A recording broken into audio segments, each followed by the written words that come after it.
뉴스 시작합니다. 김윤수입니다. 서울 광화문이 반으로 갈라졌습니다. 윤석열 대통령 탄핵 찬반 집회가 동시에 열렸습니다.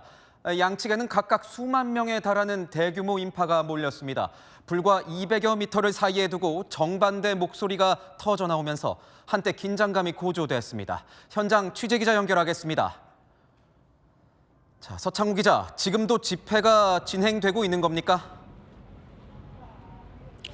네, 이곳 헌재 앞에서는 조금 전까지 윤석열 대통령 탄핵을 촉구하는 집회가 열렸습니다. 추운 날씨지만 많은 시민들이 모여 응원봉도 흔들고 가요도 불렀습니다. 이곳에서 불과 1km 정도 떨어진 광화문 앞에서도 탄핵 찬성 집회가 열렸는데요. 헌법재판소의 본격적인 탄핵 심판 절차 시작을 앞두고 경찰 추산 3만 명의 대규모 인파가 모였습니다. 참가자들은 오후 3시부터 집회를 이어가다 지금은 명동 방향으로 행진을 하고 있습니다. 오후 한때 광화문 광장에서는 탄핵 찬성과 반대 집회가 동시에 열렸는데요. 경찰이 혹시 모를 충돌에 대비해 통행을 제한하기도 했습니다. 탄핵 반대 집회에는 3만 5천 명이 참가한 걸로 추산되는데요. 참가자들은 태극기와 성조기를 들고 국회의 탄핵소추안 통과를 비난했습니다. 또 전국농민의 총연맹 회원들은 트랙터 30여 대와 화물차 50여 대를 몰고 서울로 진입하려다 경찰과 대치를 벌이기도 했습니다.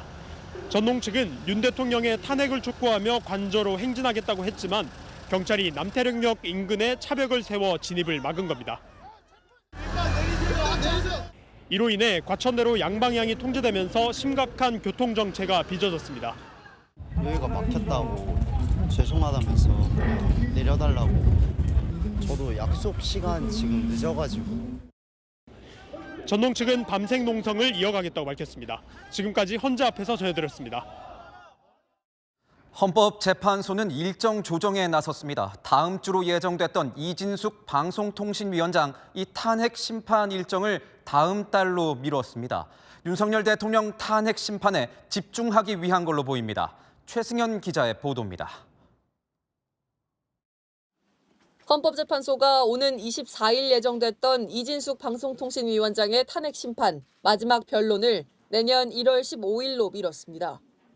헌법재판소 관계자는 23일과 24일 신임 헌법재판관 임명을 위한 국회 청문회가 예정돼 탄핵 심판 변론을 미룬 것이라고 설명했습니다. 이를 두고 오는 27일 첫 변론 준비 기일이 잡힌 윤석열 대통령의 탄핵 심판에 더 집중하려는 게 아니냐는 해석도 나왔습니다. 이 사건을 탄핵 심판 사건 중 최우선적으로 심리한다. 헌재의 결정에 이진숙 위원장은 채널A에 헌재의 심판 원칙인 선입 선출의 원칙에 따라주길 기대한다는 입장을 내놨습니다. 대통령 탄핵 심판보다 서둘러 달라는 취지입니다. 국민의힘도 먼저 접수된 탄핵 심판을 먼저 심리해야 한다고 주장하고 있습니다. 이진숙 방통위원장은 업무 2일 만에 탄핵이 됐고 탄핵 사유도 간단합니다.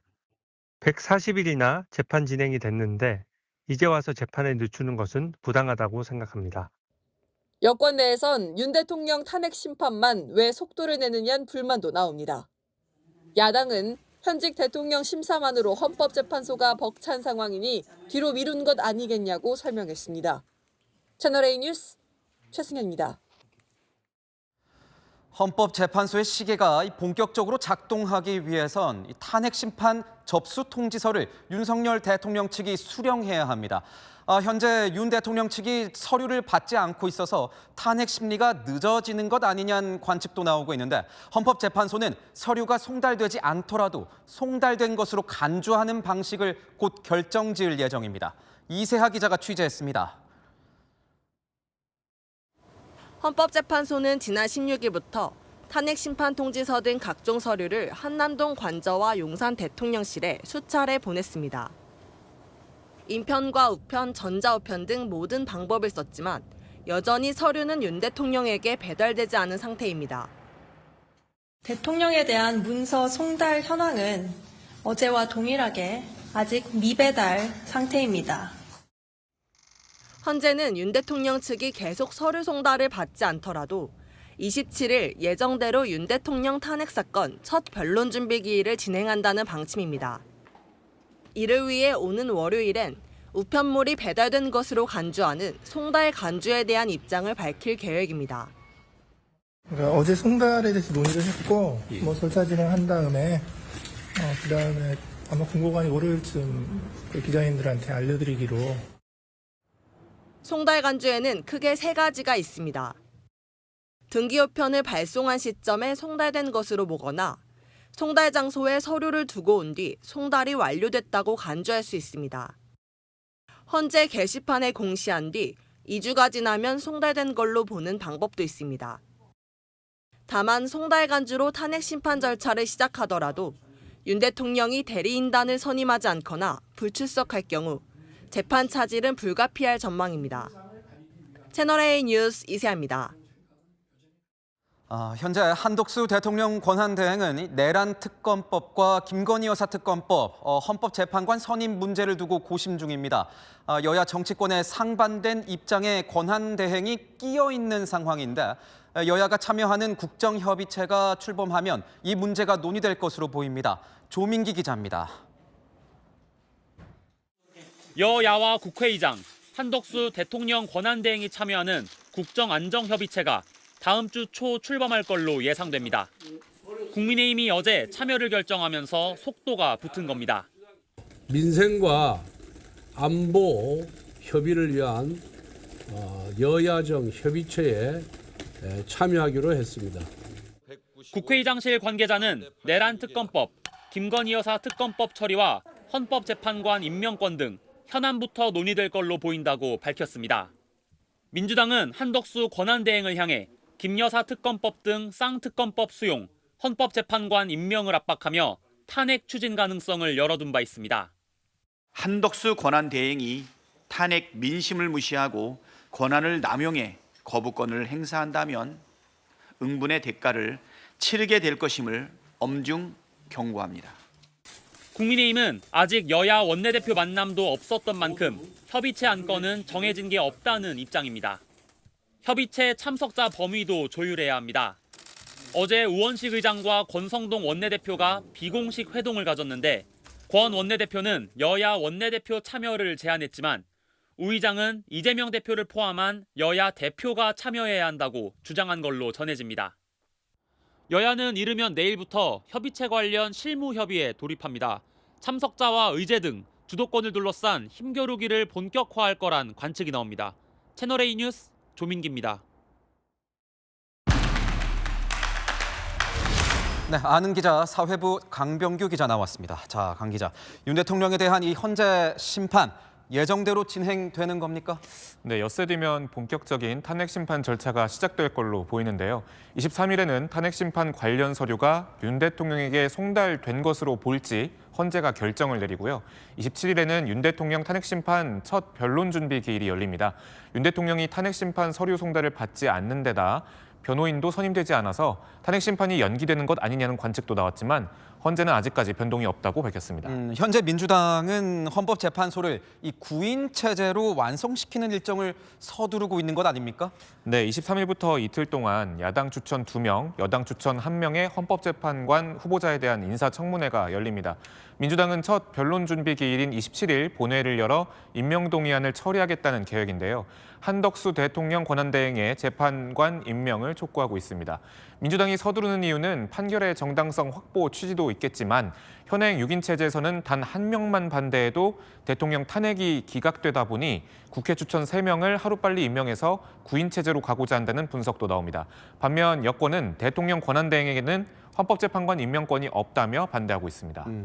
헌법재판소가 이진숙 방송통신위원장의 탄핵 심판 변론 기일을 1월로 미룬 것도 어떻게 보면 이 윤석열 대통령 탄핵 심판에 집중하겠다 이런 의미로도 읽히는데 맞습니까? 네, 이진숙 방송통신위원장의 마지막 변론 기일이 당초 24일 예정돼 있었죠.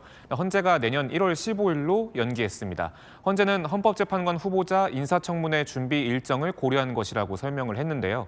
오는 27일 있을 윤 대통령 탄핵 심판 첫 변론 준비 기일 준비에 집중하겠다 이런 의지라는 분석도 나옵니다. 헌법재판관들은 주말인 오늘도 자택 등에서 서류를 보면서 의견을 정리하고 있는 것으로 알려졌습니다. 다음 주에는 공수처가 윤 대통령에게 이 통보한 출석 일정도 있습니다. 경호 문제를 고려해서 크리스마스로 정했다는 얘기가 있던데 이건 어떤 내용입니까? 네, 공수처는 과천 정부청사 5동 2, 3층에 입중해 있는데요. 근무 인원이 없는 공휴일을 일부러 정한 걸로 전해집니다. 윤 대통령 측이 경호 문제 등을 이유로 출석을 거부할 가능성을 차단하겠다 이런 의도로 해석되는데요. 공수처는 윤 대통령이 들어올 걸로 예상되는 길목을 주차 금지 구역으로 지정하고 건물 앞뒤로 경호 차량과 경찰 차량 주차 구역으로 지정했습니다. 공수처는 불출석할 경우 체포영장 청구를 검토 중입니다. 들어보니까 헌법재판소의 탄핵 심판 일정이 속도감 있게 흐르고 있는데 윤 대통령 측, 그러니까 윤 대통령 같은 경우에는 탄핵 심판 대리인단 구성 어떻게 잘 되고 있습니까? 어떻습니까? 네, 여전히 헌재에는 탄핵 심판 대리인단의 선임계가 제출되지 않았습니다. 윤 대통령은 수사대응팀, 탄핵 심판 대응팀을 별도로 꾸릴 것으로 전해졌는데요. 김홍일 전 방송통신위원장 등 수사 담당 변호인단이 탄핵 심판에 일부 참여할 전망입니다. 또 박근혜 전 대통령 탄핵 심판 당시 헌재 공보관을 담당했던 배보윤 변호사가 탄핵 심판 대리인단에 합류한 것으로도 알려졌는데요. 합류 소식이 알려진 변호인 대부분 지금 연락을 받지 않고 있습니다.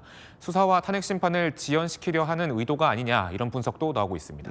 수사 상황과 탄핵 심판 상황 조금 더 지켜봐야겠군요. 지금까지 아는 기자였습니다. 국회가 우리나라를 향한 국제사회의 우려를 불식시키기 위해 다음 달 중순쯤 주요 국가들의 특사단을 파견할 예정입니다. 여야 의원들이 조를 짜서 방문하는데 현재 멤버 구성을 논의 중입니다. 이상원 기자가 취재했습니다. 국회가 다음 달 중순부터 해외 특사단을 파견할 방침입니다. 의장실 관계자는 채널A에 1월 중순부터 특사들이 해외로 나갈 예정이라며 파견국과 최종 조율 중이라고 밝혔습니다. 미국, 일본, 중국, EU 등의 여권 2명, 야권 3명, 총 5명으로 구성된 특사단을 보내는 겁니다. 미국, 일본, 중국, EU 그리고 유럽의 몇 개 국가들한테 중요한 국가들한테는 국회의장 특사로 해서 파견을 할 생각입니다. 대한민국이 흔들리는 나라가 아니다. 이런 걸 분명하게 설명도 하고 말씀드리는. 전날 국민의힘도 파견단 참여 의사를 밝혔습니다. 국회의장이 추진하고 있는 국회의원 해외 파견단에 우리 국민의힘도 참여하기로 했습니다. 전날 고위당정협의회에서 해외 특사단에 야당만 참여할 시 현 정부에 대한 비판 여론만 전달될 수 있다는 우려가 공유된 데에 따른 것입니다. 현재 외교 경험이 많은 의원들로 특사단을 검토 중인 가운데 미국은 박지원, 중국은 김태년, 일본은 주호영 의원이 각국 특사단장으로 거론되고 있습니다.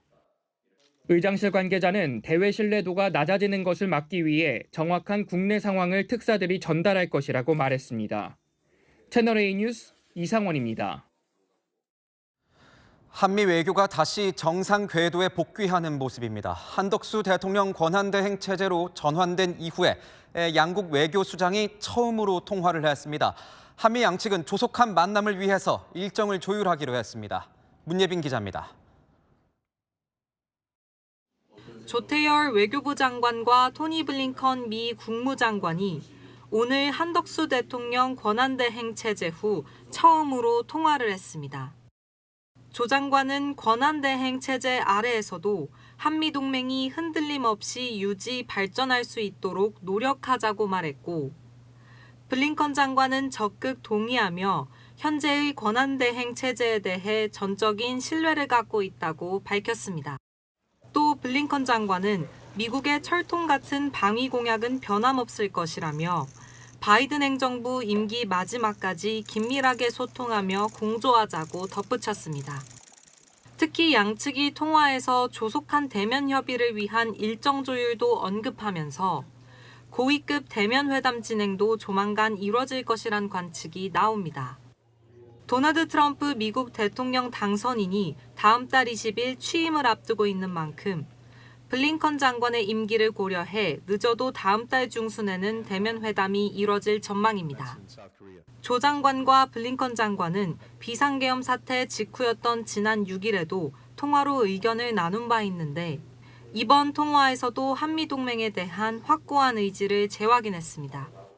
다만 트럼프는 한국과의 외교에 대해서는 전혀 언급을 하지 않고 있어 미국 새 정부에서도 한미 외교가 흔들림 없이 작동할지는 미지수라는 분석이 나옵니다. 채널A 뉴스 문예빈입니다.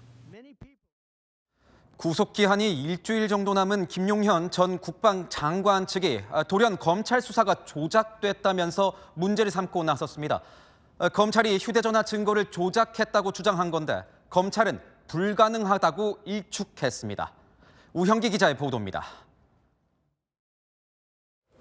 비상계엄 사태와 관련해 내란 등의 혐의로 구속된 김용현 전 국방부 장관. 김 전 장관 측은 검찰이 압수 과정에서 휴대전화 속 증거를 훼손했다고 주장했습니다. 검찰이 텔레그램 메시지를 확보하면서 휴대전화 화면을 별도로 촬영하지 않고 새로운 파일을 만들었다는 주장입니다. 김 전 장관 측은 이 같은 압수는 증거인멸과 변조라며 형사고소하겠다고 밝혔습니다. 그러면서 검찰이 다음 주 월요일 휴대전화 압수를 포기하는 절차를 밟기로 했다고 주장했습니다. 과거에도 김 전 장관 측은 검찰 수사가 공정하지 않다며 비난했습니다. 검사가 더불어민주당의 문건을 제시했습니다. 더불어민주당으로부터 청탁 수사를 받는 것이다. 수사의 공정성과 중립성을 스스로 무너뜨리는 신문이다. 검찰은 압수수색 절차에 문제가 없었다며 즉각 반발했습니다. 검찰 관계자는 포렌식을 월요일에 종료한다고 통보했는데 갑자기 불법 수사라고 한다며 포렌식 과정엔 조작이 불가능하다고 맞받은 겁니다. 한편 김 전 장관이 검찰에 제출한 휴대전화는 조사 전 교체된 것으로 전해졌습니다. 비상계엄 당시에 사용한 휴대전화가 아닌 겁니다. 김 전 장관은 계엄 직후에만 휴대전화를 3번 바꾼 정황이 드러났습니다. 채널A 뉴스 우현기입니다. 요 며칠 춥고 건조한 날씨가 이어진 탓인지 곳곳에서 화재 사고가 발생했습니다. 대낮에 국회에서 불이 났는데 수백 명이 대피하는 소동이 벌어졌습니다. 배영진 기자입니다. 식당 내부가 연기로 가득 찼습니다. 사람들이 빠져나간 테이블엔 음식들이 그대로 남아 있습니다. 여의도 국회 소통관 건물 1층에 있는 식당에서 불이 난 건 오전 11시 50분쯤.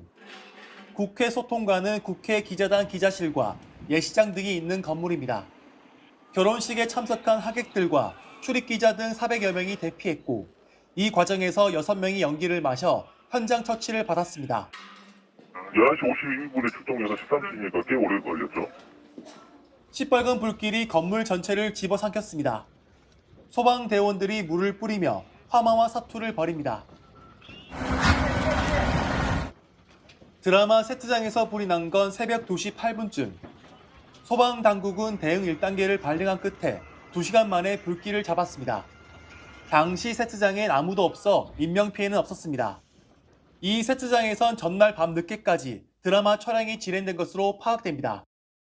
불을 지피는 그 씬을 찍고 나서 불씨를 제거했는데 잔불이 남아가지고 그게 야간에 새벽에 이렇게 화재가 된 것 같습니다. 경남 창녕군의 자동차 부품 제조 공장에서도 불이 나 7시간 만에 꺼졌습니다. 인명피해는 없었지만 건물 한 개 동이 모두 탔습니다. 적재된 물건들을 뒤집으며 남은 불씨를 제거하느라 완전 진화에 시간이 걸렸습니다. 빙판길 사고도 이어졌습니다. 익산 장수 고속도로 소양 1터널에선 고속버스를 포함해 차량 5대가 부딪히는 사고가 났습니다. 2명이 중경상을 입어 병원에 옮겨졌고 사고 여파로 일대 구간은 극심한 정체를 빚었습니다.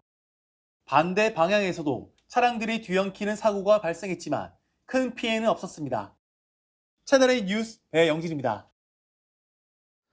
오늘 밤사이엔 강추위가 찾아옵니다. 눈비가 잦아드는 대신 찬바람이 들이닥칩니다. 한파특보가 발령될 가능성이 있습니다. 김태욱 기자의 보도입니다. 새하얀 눈밭 위에 썰매를 타고 신나게 내려옵니다. 아빠 품에 안긴 아이는 무서운지 눈을 가리면서도 환하게 웃습니다. 최고였어. 몇 번 타고 싶어요? 1000번. 여름철 수영장인 이곳은 겨울이 되자 눈썰매장이 됐습니다. 오늘 추위가 주춤해 일부 인공 눈마저 녹았지만 눈이 쌓인 곳만 찾아다니는 것도 아이들의 재미입니다. 동대문구에 있는 수영장도 겨울 놀이터가 됐습니다. 겨울인데도 별로 막 춥지도 않았고 썰매 타는 것도 되게 재밌었어요. 바람 느끼게 돼서 좀 시원했고. 아빠 엄마도 모처럼 동심으로 돌아갑니다. 제가 더 신났어요. 너무 재밌는데요? 그래도 추운데 다 이겨낼 수 있어요. 이 정도면 너무 재밌습니다. 낮 동안 영상으로 올랐던 기온은 밤사이 뚝 떨어집니다. 내일 오전엔 영하권 강추위가 예고되고 있습니다. 중북부에 한파주의보가 내려진 가운데 일부에선 도로 살얼음 등의 주의가 필요합니다. 내일 아침 서울 영하 6도, 철원 영하 12도, 남부지방도 영하권으로 떨어집니다. 순간 초속 최대 20m 안팎의 강풍에 서울 경우 체감온도가 영하 12도, 살을 내는 추위가 되겠습니다. 우리나라 상공 약 5km 고도에서 영하 35도의 찬 공기가 남하하면서 영하 10도 내외까지 급격히 떨어지겠고 기상청은 다음 주 성탄절에도 평년보다 기온이 낮겠고 올해 마지막 날에는 세미 한파가 찾아온다고 전망했습니다.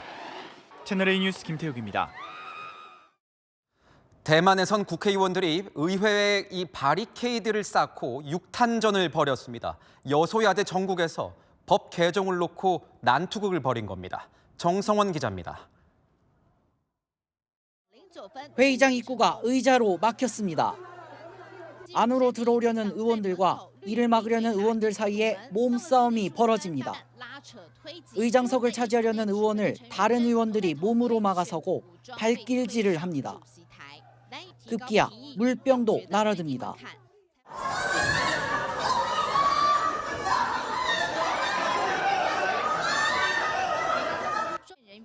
의원들의 육탄전에 애꿎은 마이크만 부서졌습니다. 대만의 국회인 입법원에서 몸싸움이 벌어진 건 야당이 개정을 추진한 법안 때문입니다. 의원 파면을 요구할 때 청원서에 서명하는 사람들의 개인정보를 요구하는 조항을 추가했습니다.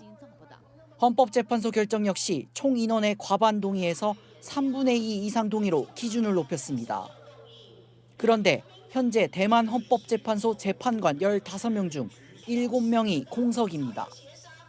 여당 의원들이 민주주의를 위협한다며 저지에 나섰지만 다수당인 야당은 끝내 법률 개정안 처리를 강행했습니다. 의회 밖에서는 법안에 반대하는 시민 수천 명이 집회를 열었습니다. 这3个都会对台湾造成蛮大的危害。今天人民不想要这样事情发生，所以我们今天站出来是为了这个。 입법원을 통과한 개정안은 총통 공포를 거쳐 확정됩니다.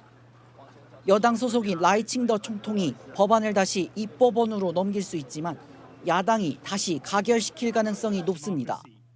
채널A 뉴스 정성원입니다. 독일의 한 시장에 차량이 돌진해서 70명이 넘는 사상자가 발생했습니다. 크리스마스를 앞두고 인파가 몰려있던 터라 인명피해가 컸습니다. 영상이 충격적입니다. 전민영 기자의 보도입니다. 인파가 몰린 저녁 7시쯤 독일 마그데부르크의 크리스마스 마켓. 차량 한 대가 갑 한 대 사이 좁은 통로를 쏜살같이 질주합니다. 사람들이 꽉 차 있는 통로를 그대로 돌진하면서 최소 2명이 숨지고 68명이 다쳤습니다. 사망자 중 1명은 어린인데 부상자 중엔 중상자가 많아 사망자가 더 나올 수도 있는 상황입니다. Wir sind am Zittern, voller Mitgefühl mit den Angehörigen, auch in der Hoffnung, dass von unseren Angehörigen, Bekannten, Verwandten nichts passiert ist. 차량 운전자는 가속 페달을 밟은 채 400m 이상 달렸고 경찰은 운전자를 현장에서 체포했습니다. 주 당국은 고의적인 공격으로 추정된다며 렌터카를 몰고 저지른 단독 범행으로 보고 있습니다. Generell für Deutschland. Wir haben bisher 2 Tote zu beklagen und viele Verletzte, mindestens 60 davon eine ganze Reihe von Schwerverletzten. 운전자는 사우디아라비아 출신의 50세 남성. 2006년부터 독일에 정착한 정신과 의사로 알려졌습니다. 외신은 이 남성이 독일 내 사우디인 공동체에서 이슬람에 반대하고 중동의 여성 박해를 비판하는 활동을 했다고 보도했습니다. 독일에선 지난 2016년에도 베를린 도심 크리스마스 마켓에 트럭이 돌진해 13명이 숨지고 60여 명이 다치는 일이 있었는데 당시엔 튀니지 출신의 이슬람 극단주의자가 범인이었습니다. 독일 경찰은 구체적인 범행 동기를 조사 중입니다. 채널A 뉴스 전민영입니다. 트럼프 미국 대통령 당선인의 최측근이자 그림자 대통령으로도 불리는 일론 머스크의 위세가 여러모로 대단할 지경입니다. 자신에게 반대하는 의원이 있다면 의회에서 퇴출시킬 거라고 공개 위협할 정도입니다. 뉴욕에서 조아라 특파원이 전합니다. 현지 시각 어제 자정 무렵 미 연방정부 임시 예산안이 가까스로 미 의회를 통과했습니다. 이로써 연방정부 일시 폐쇄, 셧다운 위기는 넘기게 됐습니다. 취임을 한 달 앞둔 도널드 트럼프 미 대통령 당선인이 연방정부의 부채 한도를 폐지하라며 예산안에 제동을 걸자 여야는 이 문제를 내년에 해결하기로 한 채 내년 3월까지만 적용되는 임시 예산안을 통과시킨 겁니다.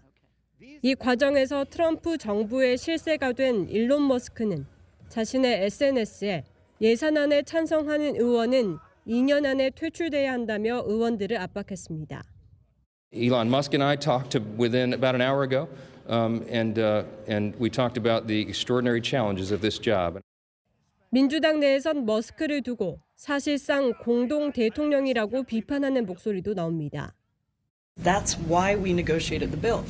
So he could ignore his puppeteers, Musk and Trump. We're still not sure which one is going to be the real president.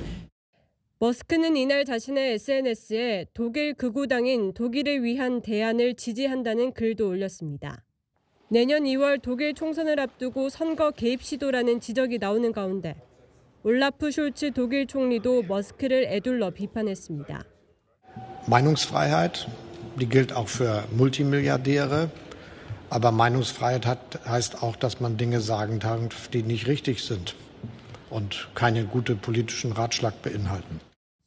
지난 17일 머스크는 영국의 극우 성향 정당인 영국 개혁당 대표를 만났는데 머스크가 이 당에 1억 달러를 기부할 수도 있다는 보도가 나오기도 했습니다. 뉴욕에서 채널A 뉴스 조아라입니다. 우크라이나가 북한 군인의 것으로 추정되는 위조 신분증을 공개했습니다. 총알이 뚫고 지나간 듯 이 구멍이 뚫린 신분증엔 리 대혁이란 북한식 이름이 적혀 있었습니다. 이솔 기자의 보도입니다. 여권처럼 생긴 종이 수첩 중간에 총알이 뚫고 지나간 구멍이 있고 혈흔으로 추정되는 붉은 자국도 보입니다. 격전지인 러시아 쿠르스크에서 사망한 북한군이 가지고 있던 것이라며 현지 매체가 공개한 군인 신분증입니다. 19페이지짜리 신분증 첫 장에는 러시아어로 이름과 생년월일, 국적 등이 적혀 있는데 이는 모두 위조된 정보로 드러났습니다. 신분증에 적시된 이름과 출생 연도를 조사하니 존재하지 않는 인물로 나타난 겁니다. 다만 신분증 첫 장에 한글로 리대혁이라는 서명이 있어 이것이 실제 이름이라는 추측이 나옵니다. 러시아가 북한군에게 파병 사실을 숨기기 위해 위조 신분증을 지급했다는 증거가 확인된 겁니다. Знаходять їх практично всіх з російськими паспортами, з документами Російської Федерації. 이런 가운데 북한 동창리에선 군사정찰 위성 추가 발사를 준비하는 정황이 포착됐습니다. 서해 위성 발사장의 조립 건물이 최근 지붕 설치를 마치고 발사체 이동로 구축도 마무리한 것으로 보이는 위성 사진이 공개된 겁니다. 북한이 파병 대가로 러시아에서 받은 발사체 기술을 적용할 것이라는 관측이 나옵니다. 채널A 뉴스 이솔입니다. 미국이 삼성전자에 약속했던 이 반도체 보조금으로 약 7조 원을 지급한다고 발표했습니다. 미국 현지에 공장을 짓는 데 따른 보상 차원인데 투자 규모가 줄면서 보조금도 많이 깎였습니다. 취임을 앞둔 트럼프 대통령 당선인이 변수로 남아 있습니다. 유찬 기자입니다. 미국 상무부가 삼성전자에 47억 5천만 달러, 우리 돈 약 7조 원 규모의 반도체 보조금을 확정했습니다. 지난 4월 약정보다 26% 정도 깎인 액수입니다. 삼성이 투자 효율화를 위해 투자 금액을 400억 달러에서 7.5% 줄였기 때문입니다. 투자금은 2026년으로 가동 시기를 늦춘 테일러 공장의 칩 개발과 생산 시설 등에 쓰일 예정입니다. 삼성전자 반도체 수장인 전영현 부회장은 미국에서 최첨단 반도체 생태계를 구축하는 데 이정표가 될 것이라고 평가했습니다. 앞서 SK하이닉스도 6,600억 원 정도의 보조금을 확정받았습니다. 하지만 트럼프가 워낙 반도체 보조금에 부정적이어서 실제 집행될지는 불투명합니다. That chip deal is so bad. We put up billions of dollars for rich companies to come and that's not the way. You didn't have to put up 10 cents. 전문가들은 공장 건립은 미국 내 수만 개의 일자리와 연결돼 있어 트럼프마저도 버릴 수 없는 카드라고 입을 모읍니다. 법으로 확정돼 있는 규정을 한 거기 때문에 개별 주나 카운티 입장에서 보면 이제 굉장히 큰 투자건인데 트럼프로 된다 하더라도 그렇게 하기 쉽지 않을 거라고 저는 생각하고 있습니다. 트럼프 행정부 출범 전 미국 정부도 보조금 확정을 서둘렀다는 분석입니다. 채널A 뉴스 유찬입니다.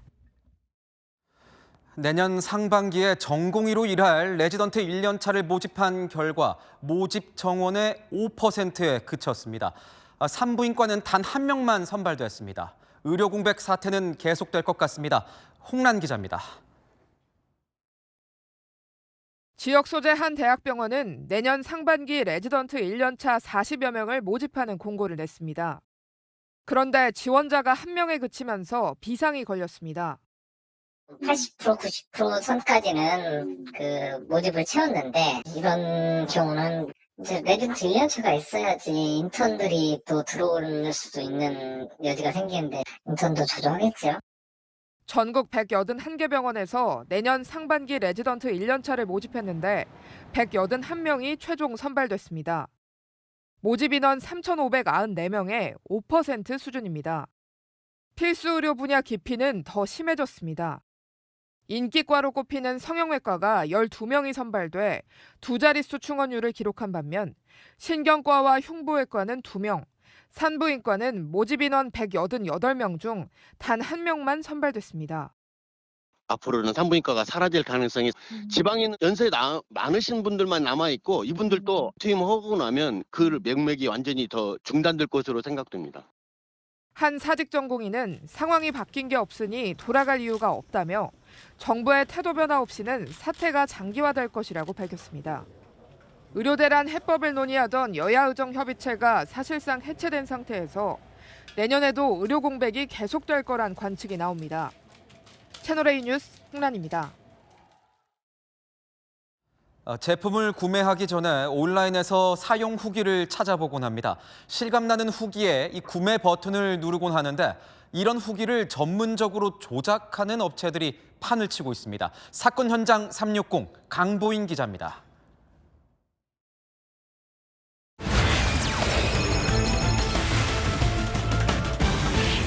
요즘엔 물건 하나를 살 때도 인터넷으로 리뷰며 댓글 꼼꼼히 확인하시죠. 그런데 이 댓글을 조직적으로 다는 이른바 댓글 아르바이트가 있다고 합니다. 이 댓글 알바, 어디서 어떻게 이뤄지는지 추적해봤습니다. 인천의 한 온라인 마케팅 업체. 책상마다 컴퓨터가 놓인 평범한 사무실입니다. 그런데 컴퓨터 화면에 띄워진 프로그램엔 댓글 작성기라고 적혀 있습니다. 이 기준 메뉴를 넣고 시작합니다. 방금 메뉴가 나서 일단 이렇게 반복이 돼요. 아르바이트생을 고용해 온라인 커뮤니티 등의 제품 구매자인 척 가짜 후기며 댓글을 올리는 겁니다. 경쟁사 업체 제품은 사지 말라는 댓글도 작성합니다. 다른 사람인 것처럼 한 5개 정도 댓글을 설정을 하거든요. 단점이 뭐가 있으니 그거 피해서 구매하세요. 댓글 작성은 불법이 아니라면서도 근로계약서도 쓰지 않습니다. 불법이나 이런 건 아니에요? 네, 그런 건 아니에요. 컴바이로 작업을 하다 보니까 그렇게 막 큰 계약서가 필요하지는 않아요. 한 건당 5,000원씩 드리고 있거든요. 매크로 프로그램을 활용해 댓글을 달도록 시키고 여기에 필요한 차명 아이디들도 제공합니다. 추적을 피하려 휴대전화 테더링 기능을 통해 IP 주소를 계속해서 바꾸기까지 하는데 눈 깜빡할 새 댓글 5개가 주르륵 달립니다. 심지어 이런 프로그램을 만들어 파는 업체도 따로 있습니다. 이용자가 어떻게 사용하느냐에 따라서 문제가 생길 수도 있고 안 생길 수도 있을 것 같아요. 1년에 50만 원입니다. 업체 측은 아르바이트생들에게는 법적으로 문제없다고 소개했지만 표시광고법상 엄연한 불법으로 아르바이트생이라고 해도 처벌받게 됩니다. 경제적 이해관계가 있음을 반드시 밝혀야 됩니다. 이것을 밝히지 않고 댓글을 쓰는 알바 행위 또는 그 알바에게 돈을 주고 위 행위를 지시한 행위 모두 불법이고요. 댓글 조작, 정치적으로 악용될 경우 걷잡을 수 없는 파장이 예상되지만 현장에선 만연하게 이루어지고 있습니다. 사건 현장 360, 강부인입니다. 네, 열왕여랑 정치부 홍지은 기자와 함께하겠습니다. 첫 번째 주제 보겠습니다. 결국 뭐는 안 된다. 이 뭐가 안 되는 겁니까? 네, 이재명은 안 된다고 적힌 현수막. 결국 선관위에서 걸면 안 된다라는 최종 결론을 내렸습니다. 바로 이 현수막인데요. 이재명은 안 된다고 쓰여 있죠. 바로 위 화면에 보이는 여당 의원들을 내란 공범으로 지목한 현수막은 되는데 왜 이건 안 되냐? 국민의힘 정현욱 의원이 선관위에 문제 제기를 했었죠. 게시가 불가하다고 이 결정한 이유는 뭡니까? 네, 선관위는요, 조기 대선 가능성을 꼽았습니다. 이재명 대표가 대선 2후보 가능성이 있는 상황에서 이 문구는 오해를 살 수 있다는 건데요. 전례도 언급했습니다. 박근혜 전 대통령 탄핵 때도 정권 교체 문구가 들어간 현수막에는 똑같은 기준이 적용돼 금지됐다는 게 선관위의 설명입니다. 국민의힘이 가만히 있지 않을 것 같은데요. 네, 조기 대선이 치러질지 정해지지도 않았고 그리고 누가 후보가 될지도 모르는데 선관위의 이중잣대라고 반발했는데요. 그래서 정현욱 의원 항의 표시로 선관위는 공정해야 한다는 문구의 현수막을 걸겠다고 합니다. 정 의원이 이런 현수막을 또 걸었군요. 두 번째 주제 보겠습니다. 이건 뭡니까? 네, 이번에도 선관위 이야기입니다. 선관위가 근거 없이 부정선거 의혹을 제기하면요, 처벌할 수 있도록 법 개정을 준비 중이라고 알려졌는데요. 국민의힘 윤상현 의원, 방귀 낀 놈이 먼저 성내냐며 선거관리의 신뢰를 잃은 것에 대한 자성이 먼저라고 비판했습니다. 남 탓을 하기 전에 선관위가 먼저 반성하라고 지적한 거죠. 그러니까 이런 겁니까? 선관위가 추진하는 법대로라면 부정선거 의혹을 제기만 해도 처벌받게 되는 겁니까? 네, 선관위에 따르면요, 그동안 부정선거를 과격하게 주장한 보수 유튜버들을 고발했었는데 처벌된 적이 없다면서 근거를 만들겠다는 건데요. 최근 비상계엄 사태 이후 부정선거 논란 더 커졌죠. 선거를 관리하는 전산 시스템이 이렇게 엉터리인데 어떻게 국민들이 선거 결과를 신뢰할 수 있겠습니까?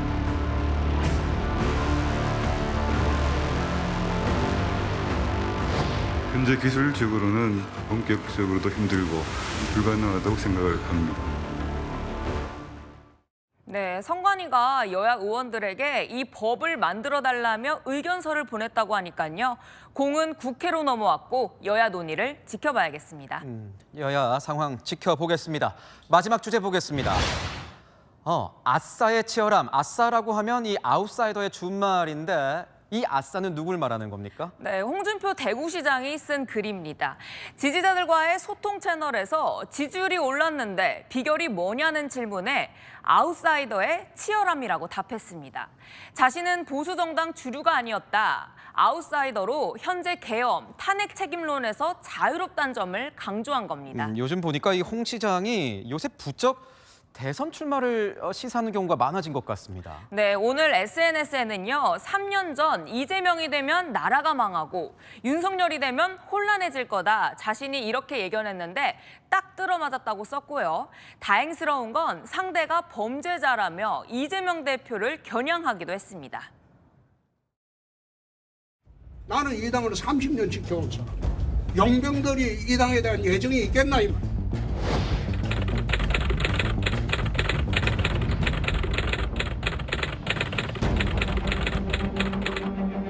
나라가 혼란스럽습니다. 동요하지 않아도 됩니다. 그런데 아직 탄핵 심판은 시작도 안 했는데요. 네, 그러다 보니 국민의힘 내에서는요, 비상계엄 사태, 탄핵안 가결 등 당은 수습도 못하고 있는데 대권 행보하는 게 맞냐 이런 말도 나오고요. 한동훈 전 대표 측근인 박상수 전 대변인은요, 여당이 기득권 지키기에만 집중한다고 비판하면서 확실히 망하고 싶으면 홍준표 대구시장을 대선 출마시키면 된다, 이렇게 날을 세우기도 했습니다. 그렇다면 야권의 반응은 어떻습니까? 네, 민주당에서는요, 당내 이재명 대표가 유력 주자로 꼽히죠. 당 외부에 있는 비명계 주자들 조심스럽게 움직이기 시작했습니다. 문재인 정부 초대 기재부 장관 출신인 김동연 경기지사는 어제 문 전 대통령을 예방했고요. 친노 적자로 불리는 김경수 전 경남지사도 연일 SNS 글을 올리며 존재감을 키우고 있습니다. 여야 아웃사이더들의 조금 먼저 시작된 움직임, 앞으로 빨라질지 지켜봐야겠습니다. 네, 정치권 상황 알아봤습니다. 지금까지 여랑야랑이었습니다. 몸도 마음도 추운 연말, 어려운 이웃들을 위해 기꺼이 식당 한 켠을 내준 착한 업주가 있습니다. 배고픈 이들에게 무료로 식사를 대접하고 있는 마음 따뜻한 식당에 공국진 기자가 찾아갔습니다. 점심시간이 되자 사람들이 식당에 모여듭니다. 라면 먹어야겠다. 나는 짜파게티요.